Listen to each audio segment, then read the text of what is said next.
오늘은 1939년에 제정되어서 전 세계 모든 교회들이 오늘 같은 날, 같은 시간대에 함께 지키도록 그렇게 제정이 된 아주 뜻깊은 세계 성찬 주일입니다.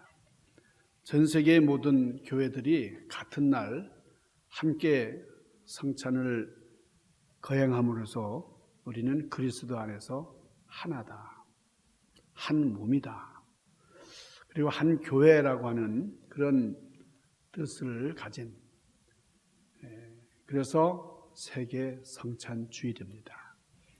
1939년에 제정이 됐기 때문에 올해로서 84주년이 됩니다. 교회는 전통적으로 전 세계 온 기독교인들이 성찬을 행하면서 예수님을 생각하고 예수님의 죽으심, 예수님의 희생, 주님의 사랑을 기념하고 기억하는 그런 성만찬을 행했습니다. 그런데 오늘 우리가 성찬식을 거행을 해야 되겠지만은 좀 코로나 유행병으로 이 바이러스 문제로 좀 중단을 합니다. 코로나 팬데믹 유행병이 발원으로 인해서 이 예식을 침례하는 것이 현실적으로 어려워졌어요. 오늘 우리는 그래서 성찬식을 베풀지는 못하지만은 성찬의 의미, 주님께서 말씀하신 이 성찬의 정신에 대해서 우리 깊이 생각하며 은혜를 나누려고 합니다. 옛날에 예수님께서 십자가 지시기 전날 밤에 제자들 12명과 함께 최후의 만찬을 행하셨어요. 그리고 예수님께서 사실 최초로 성찬식을 거행하신 거죠. 그것을 이제 필두로 해서 우리는 주님의 명령, 주님께서 너희들은 이 성찬을 행하면서 나를 기억하라, 나를 기념하라 그랬었어요. 자, 그러니까 우리는 이 성찬식을 교회 안에서 행하는 어떤 의식, 성례 의전으로만 생각하기 쉬운데, 자, 성경 말씀에 보면 초대교회 때는 예식으로만 지킨 것이 아니고 모일 때마다 행했다 그랬어요. 그러니까 믿는 사람들이 모임을 가질 때마다 이 성찬식을 행했는데, 이 성찬식이 우리가 행하는 포도주 잔과 그리고 떡을 나누는 그런 간소한 그런 게 아니라 성경이 뭐라고 기록이 되는 거 아니?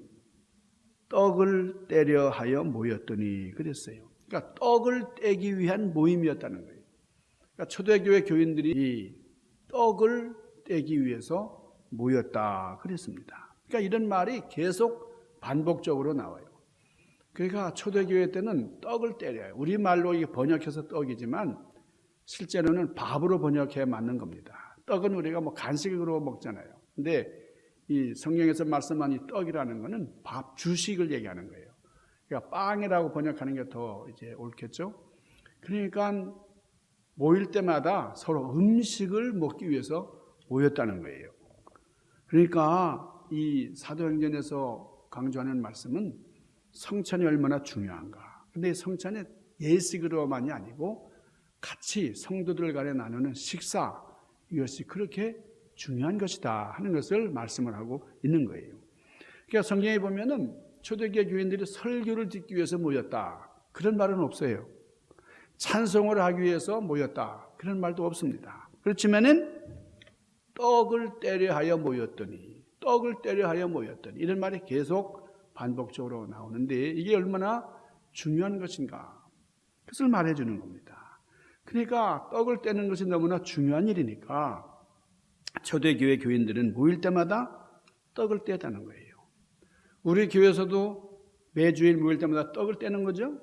우리가 주일 예배 후에는 반드시 친교를 합니다. 이 친교라고 하는 말은 식사를 나눈다는 의미가 포함된 말이에요. 그러니까 친교한다는 건 물론 사귄다는 의미지만은 이게 헬라어로 코이노니아, 그래서 교제한다는 의미지만은 이 교제를 한다는 말 속에는 식사를 하면서 교제한다, 그런 뜻이다. 그러니까 세상에서의 친교는 단순한 교제를 의미하는 그런 일들이 그런 이야기가 되지만은 교회에서의 친교는 주님의 식탁에 앉는 겁니다. 주님께서 불러주시고 주님께서 마련해 주시는, 그래서 우리가 주일 예배 후에 친교를 나눕니다. 그러니까 이걸 뭐 단순히 무슨 한 끼 해결하는, 끼니를 해결하는, 점심 끼니를 해결하기 위해서 모이는 그런 것으로 생각하면 안 돼요. 이게 그런 식사로 끝난다면 의미가 없는 거예요. 자, 우리 교회는 친교 시간 아주 정성을 다해서 정성엽 권사님이 정성으로 준비를 해 주셨어요. 근데 얼마나 희생적으로 하는지 제가 어떨 때는 이렇게까지 안 하셨으면 좋은데 너무너무 정성해요. 칼을 하나 썰어도 반듯반듯하게 얼마나 정성해요. 오늘도 이따가 여러분 우리 권사님이 이제 준비하신 그 친교를 나누게 되겠습니다만, 이런 헌신, 이런 정성, 이것이 바로 주님이 원하시는 친교다. 이렇게 기도하면서 이렇게 정성으로 준비를 하시는 말이죠. 우리 친교가 너무너무 중요한데, 예수님이 사랑하시는 성도들을 그냥 소홀하게 생각하지 않고 다 예수님 섬기는 마음으로 섬기시는 우리 정성엽 권사님, 얼마나 그 희생이 아름다운지 모르겠어요. 이런 정성스러운 식탁이 바로 성찬입니다. 이 성찬이 무슨 단순한 예식이 아니고 이게 우리 삶에 영향을 주는, 영적으로만 아니고 육적으로도 우리의 건강을 허락하는 그런 성만찬의 식탁이다. 이렇게 생각하면서 함께 교제를 나누는 우리가 될 수 있기를 바랍니다. 사실 이름 안에 정성이 들어가 있어요. 정성. 우리 교회가 전에는 영자의 전성시대였던 적이 있어요. 박영자, 이영자, 송영자 이런 영자들이 몇 분 계셔가지고, 그런데 지금은 전에도 제가 한번 말씀드렸는데 정씨의 전성시대예요. 우리 정순정, 앞에도 정이고 뒤에도 정이고, 정순정 권사님, 그러더니 정혜일 집사님 열심히 봉사하시더니 또 정창환 권사님, 또 그 부인되는 박미정 권사님이 요즘엔 또 이제 정미지 권사님이 되셨잖아요. 그리고 정성혁 권사님, 이 정씨들이 얼마나 정성으로 헌신하시는지 너무나 고맙죠. 우리가 살기 위해서 먹는 거지 먹기 위해서 사는 거 아니다, 이렇게 강변하는 분들이 있어요. 과연 그렇습니까? 우리의 식사는 생활과 연명을 위한 수단뿐일까요? 그렇다면 우리는 참 불행하게 살고 있다, 그렇게 얘기할 수밖에 없어요. 그러니까 사람이 밥을 먹는다는 것은 물론 내가 배고파서 허기를 채우는 영양분을 흡수하는 그런 것도 필요하지만, 그러나 단순한 생리적 행위가 아니고, 여러분이 밥을 먹는다는 것은 대단히 중요한 의미가 있어요. 이 식사 자체가 즐거움입니다. 식사가 주는 그 즐거움, 우리 인간의 삶에서 빼놓을 수 없는 그런 기쁨이에요. 이 즐거움이라고 하는 것, 그 음식의 맛도 중요한데 누구랑 같이 먹느냐. 여러분 요즘에 혼밥이라는 말도 있지만, 혼자서 먹는 밥은 참 처량한 밥이에요. 그러니까 함께 식사하는 그 공간의 분위기, 또 어디서 먹느냐, 어떤 분위기에서 먹느냐, 이게 참으로 중요합니다. 그런데 모든 것이 기본이 되는 것은 음식의 질이에요. 음식이 너무 형편없으면 안 되겠죠. 음식이 참 좋아요. 거기에 담기는 정성이에요. 그러니까 우리 교회는 하나 친교를 하더라도 정성을 담아서 이렇게 친교를 하고 그러니까요, 너무나 귀해요. 우리에게 기쁨을 주는 말들이 있죠. 축제, 명절, 얼마나 좋습니까? 우리가 지난주 금요일 날이 추석이었는데, 추석절기. 그러니까 그 생각만 해도 군침이 돌고 말이죠. 왜 즐거워요? 먹을 게 있으니까요. 여러분 잔치한다 그러고 먹을 게 없다 되겠어요? 명절인데 먹는 게 하나도 없어. 이거는 곤란한 일이죠. 그러니까 잔치, 축제, 명절 때는 반드시 준비되어야 되고 나오는 게 있는데, 이게 음식이에요. 이게 식탁입니다. 그러니까 추석 명절에 먹을 게 하나도 없어. 먹는 게 없어. 그렇지만 모여. 누가 모여요? 먹을 게 있어야 모이는 거죠. 식사가 없는 명절, 먹을 게 없는 잔치, 마실 게 없는 축제. 여러분 상상할 수 있습니까? 축제나 명절에는 풍성하게 음식을 장만하고 그렇게 식탁을 마련해야 이게 축제고 이게 명절이 되는 것이죠. 초대교회는 날마다 성도들이 모이기를 힘썼는데 모일 때마다 떡을 뗐다 이거예요. 그러니까 밥을 같이 먹었다 이거예요. 그래서 이거는 뭡니까? 우선 하나님께 영적인 예배를 드리고요. 하나님께 예배를 드리고 그러나 거기에 그치지 않고 집에서 떡을 떼었다, 음식을 나눴다라고 하는 것은 교회는 어떤 곳입니까? 예배 공동체면서 밥상 공동체다. 요즘에 그 밥상 공동체라고 하는 말이 참 많이 사용이 돼요. 그러니까 예배는 하나님께 드리는 겁니다. 그러면 이 친교라는 것, 밥상에 앉는 것은 뭐예요? 형제 자매들과 함께 하는 거예요. 그러니까 하나님께 하는 수직적인 예배, 그리고 횡적으로 형제 자매들과 나누는 그런 교제, 이게 바로 횡적인 예배예요. 그러니까 종적인 예배, 횡적인 예배가 함께 어우러져야지 하나님께 드리는 예배만 중요하다. 그리고 그렇게 돌아간다 그러면 그건 반쪽만 드리는 예배가 되는 거예요. 그래서 우리 성찬식은 다른 누가 하라는 게 아니라 예수님이 직접 만들어 주셨고 행하라 그랬어요. 언제까지 행하라고요? 주님 다시 오실 때까지. 이건 끊임이 없는 거예요. 계속 자신의 죽음을 기억하기 위한 그런 성찬. 그러니까 우리가 함께 음식을 나눌 때에 참 소중한 분들이다. 그러면서 친교를 하는 겁니다. 자, 예수님께서 돌아가시기 전날 밤에 제자들 모아놓으시고 함께 식사를 하셨는데 이것이 최초의 성찬식 그리고 최후의 만찬 이렇게 얘기를 합니다. 이때 빵을 가지고 기도하셨어요. 축사하시고 난 다음에 말씀하시기를 이 빵은 너희를 위하여 흘리는 너희를 위하여 바치는 나의 몸이다 그랬어요. 너희를 위한 나의 몸, 이것을 너희들이 먹고 나를 기억하라. 포도주를 나눠주시면서 하시는 말씀이 이것은 너희를 위하여 흘리는 나의 피다. 이것을 행하여 나를 기념하라 이렇게 말씀을 하셨습니다. 여러분 초상집에 가가지고 실컷 울었어요. 우는 사람이 많으니까 분위기 때문에 울고 진짜 울고 싶어서 울었어요. 근데 누가 죽었느냐? 울고 난 다음에 누가 죽었느냐? 이렇게 물어보면 되겠어요? 알고 울어야지. 분위기 때문에 울면 되겠어요? 자, 우리가 교회 다니면서 신앙생활하면서 뭘 모르고 말이죠. 성찬식을 왜 하는지. 여러분 우리가 예배 후에 친교하는 거 어떤 분은 난 예배 드렸으니까 친교 안 해도 된다. 그냥 급히 가는 분들이 있어요. 그건 참 안타까워요. 여러분 친교까지 해야 온전한 예배라는 거예요. 그러니까 예수님이 베풀어 주시고 예수님 마련해 주시고 예수님이 명령하신 성찬식입니다. 저는 목회 사역을 하면서 이 성찬 사역을 참 중요하게 생각을 했어요. 그래서 이 성찬식을 할 때면 보조하시는 장로님들과 함께 항상 까만 정복을 입고 오시도록. 그래서 성찬식을 보조할 때는 검은 양복을 입고 오셔서 성찬 분급을 해 주십시오. 그렇게 부탁을 했어요. 왜냐하면 주님의 죽으심을 기억하는 거잖아요.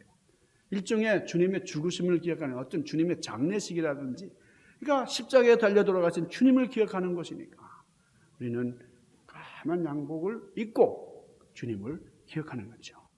나 위하여 몸 버려 피 흘려주신 주님을 기억하고 기념하는 그런 예식이니까요.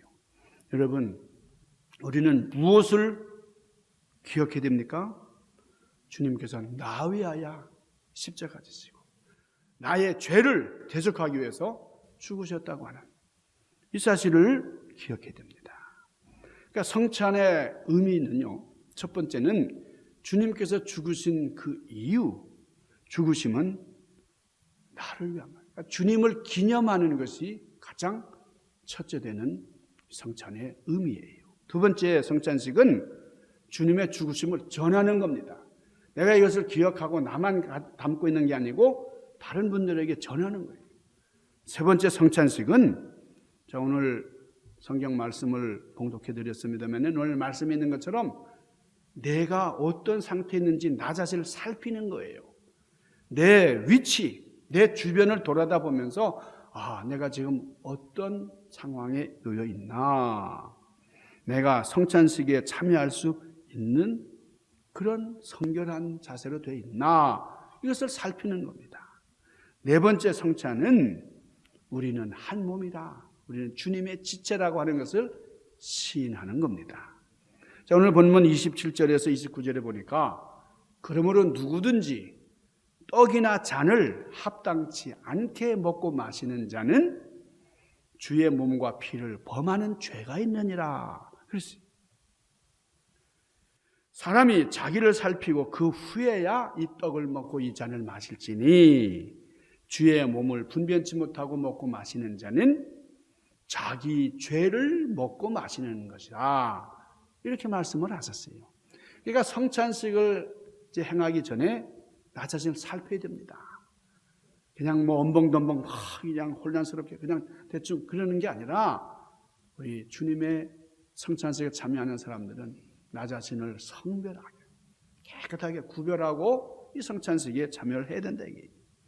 그래서 나 자신을 돌아보면서 주님의 역사를 감사하고 기억하는 거예요.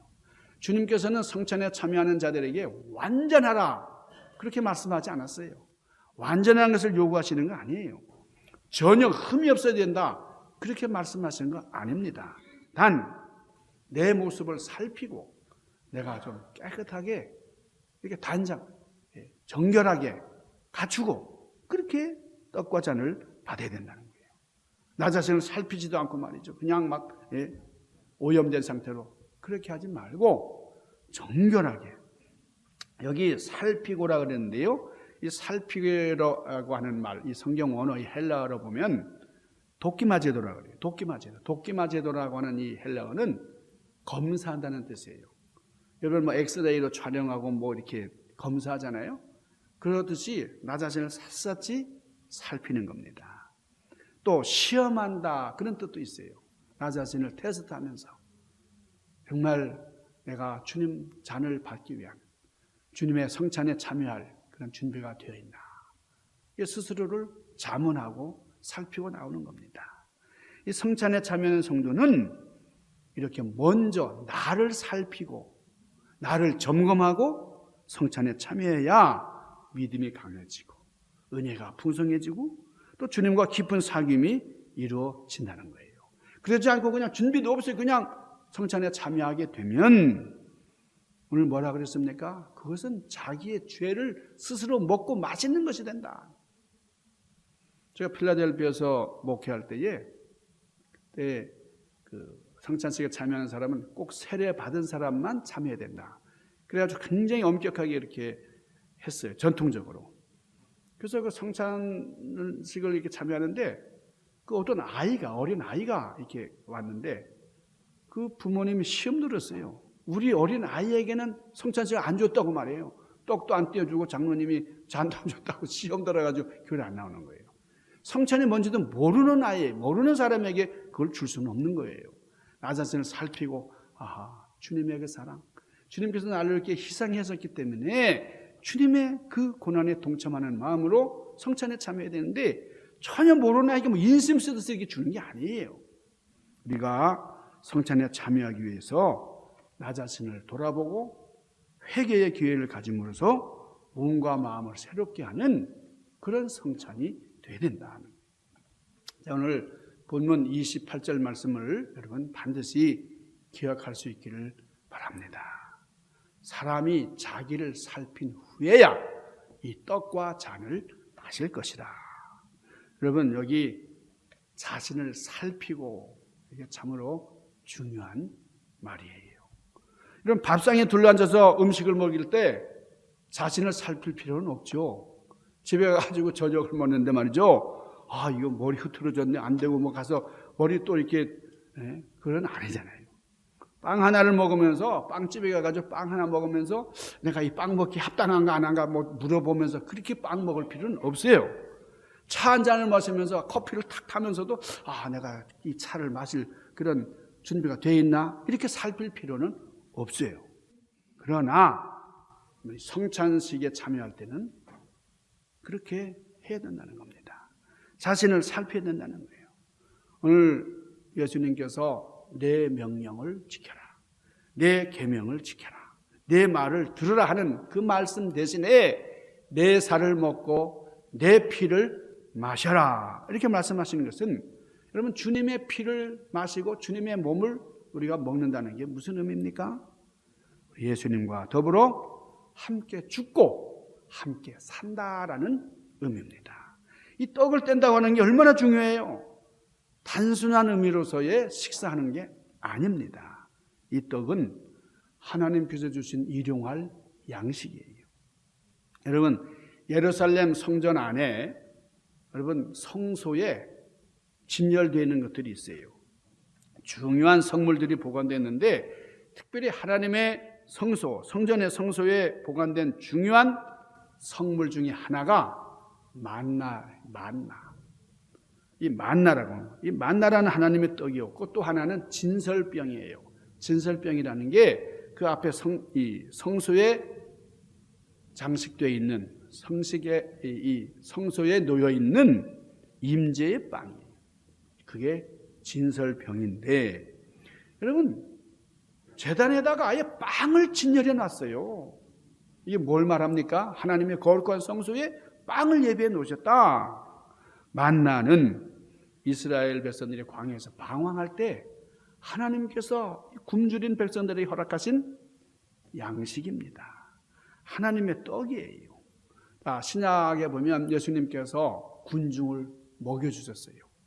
말씀이 그리워서 말씀을 들으려고 찾아 나온 사람들 좀 때가 지나고 말이죠. 점심 때가 지나고 저녁 때가 지났는데도 그냥 어디 가서 먹을 겨를도 없는데 그때 주님께서 군중을 먹이셨어요. 자, 예수님께서 자신을 말씀하실 때 자신의 정체성을 드러냈을 때에 자신의 신분이 뭐라고 그랬어요? 나는 떡이다. 나는 빵이다. 나는 하늘에서 내려온 생명의 떡이다. 이렇게 말씀하셨어요. 그러니까 뭐예요? 너희들이 먹을 밥이라는 거죠. 나는 밥이다. 너희들의 밥이다. 그런 말씀이에요. 십자가에 달리시기 전날 예수님께서 제자들과 식사를 하시면서 함께 떡을 나누셨고 여러분 부활하신 후에 엠마오로 가는 그 여행자들과 또 떡을 나누셨어요. 식사를 하셨어요. 그리고 바닷가에서 제자들을 부르시고 조반을 다 준비해 놓으시고 얘들아 오너라 같이 먹자. 얼마나 아름다운 모습이에요. 여러분 가장 가까운 관계를 말할 때 뭐라 그럽니까? 우리는 함께 밥 먹는 사이입니다. 그래요. 이게 어렵게 얘기하면 식구라는 거죠. 식구. 가족은 영어로 패밀리라고 그러잖아요.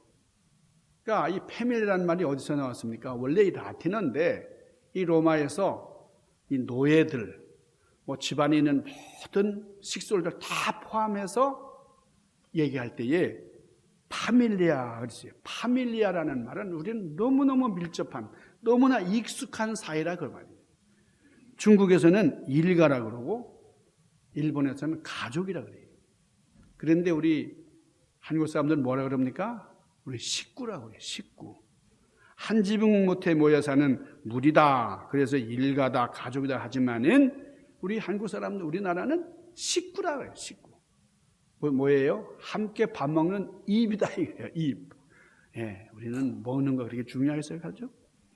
그렇기 때문에 한국 사람들에게서 가족이라는 것은 한솥밥을 먹는 사이다. 그런 식사 공동체라는 뜻이 강합니다. 그리고 남에게 자기 아내를 소개할 때도 우리 안 식구예요, 그래요. 안 식구. 그게 여러분 들어보셨어요? 저도 우리 집사람 안 식구입니다. 우리 집사람 안 식구. 자, 이렇게 남에게 자기 아내나 자식을 소개할 때 우리 식구예요. 우리 식구는요, 누구예요? 아무개. 이렇게 볼 때에 여러분 한 집에 살 때도 한 상에다가 밥을 차려놓고 먹지 않는다는 것. 이건 우리나라에서는 좀 허용되지 않는 거죠. 원래 우리는 한 상에서 밥을 먹어야 되는 거예요. 같은 식구니까요. 그런데 이렇게 식사 한번 가족들끼리 못한다 그러면 이게 엄밀한 의미에서 가족이 되겠어요?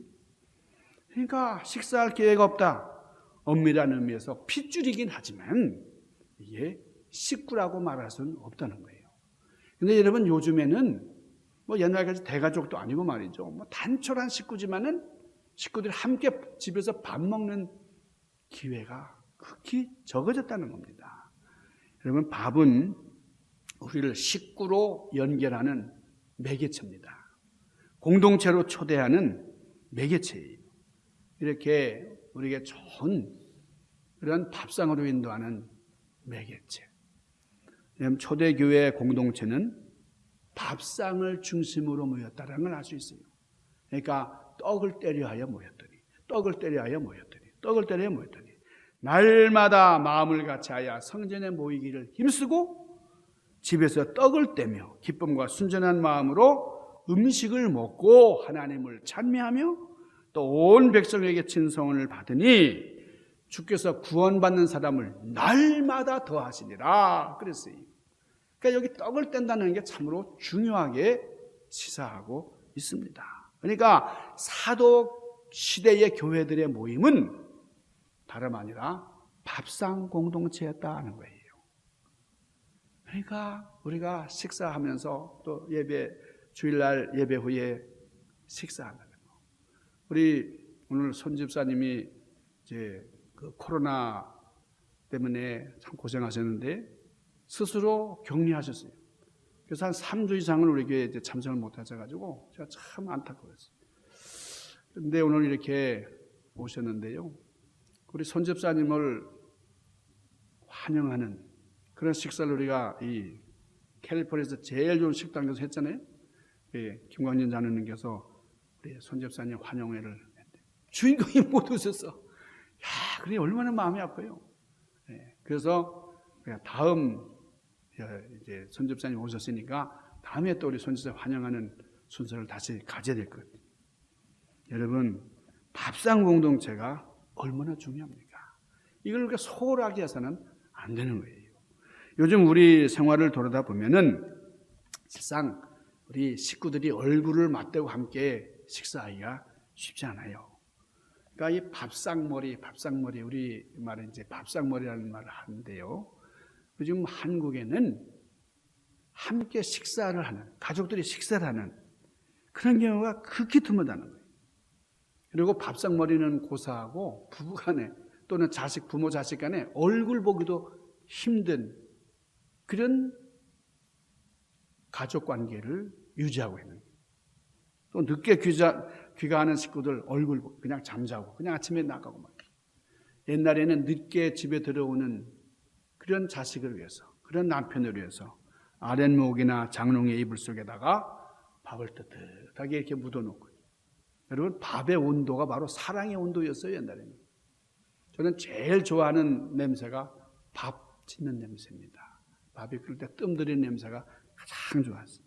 자, 오늘 27절 말씀 보면 주의 떡이나 잔을 합당치 않게 먹고 마시는 자는 뭐예요? 주의 몸과 피를 범하는 죄가 있느니라 그랬어요. 그러니까 성찬식은 먹고 마시는 즐기는 회식이 아니에요. 이런 음식을 차려놓고서 막 유흥을 하는 그런 게 아니라 자기를 살피는 기회입니다. 그리고 주님을 생각하는 거룩한 예식이에요. 배부르게 먹고 취하도록 마시는 것은 보통 식사입니다. 자, 그런데 오늘 28절 말씀에 뭐라 그래요? 자기 죄를 회개하고 자기를 다듬고. 그러니까 우리 음식을 함께 나누면서 자신을 돌아보는 거죠. 그리고 29절에 주의 몸을 분변하라. 그 말씀은 주님의 희생, 주님의 사랑, 그리고 주님의 고통을 깊이 이해하라 하는 말씀이에요. 자, 부지런히 남을 살피는 사람들이 있어요. 그냥 정말 불꽃 같은 눈초리로 다른 사람들의 허물을 찾아내는 사람들이 있어요. 약점을 살피고. 근데 자신은 돌보지 않아. 자신을 살피지는 않아. 자신을 들여다보는 그런 기회를 갖지 못하는. 자, 오늘 여기 26절 보니까요. 너희가 이 떡을 먹으며 이 잔을 마실 때마다 주의 죽으심을 주님 오실 때까지 전하는 것이다. 그랬어요. 그러니까 주님이 재림하시면 이 성찬식은 끝납니다. 그런데 그때까지 계속해야 된다 이게요. 왜냐하면 어린 양 예수님과 함께하는 혼인잔치가 시작되는 그날, 이 천국에서는 사실 먹고 마실 필요가 없어지기 때문이에요. 근데 우리는 주님 오시는 날까지 계속 이 성찬식을 행해야 되는 거예요. 자, 먼저 자기를 살피고 예수님의 밥상 공동체의 일원이 된 우리는 여러분 잔치집에 참석한 사람처럼 정말 넉넉한 마음으로 감사함으로 음식을 나누면서 주님께 영광을 돌릴 수 있어야 됩니다. 오늘 친교 시간에도 우리 온 성도님들이 이제 함께 식사를 나누게 되는데 정말 주님의 사랑을 기념하면서 주님 이 자리에 함께 하시옵소서.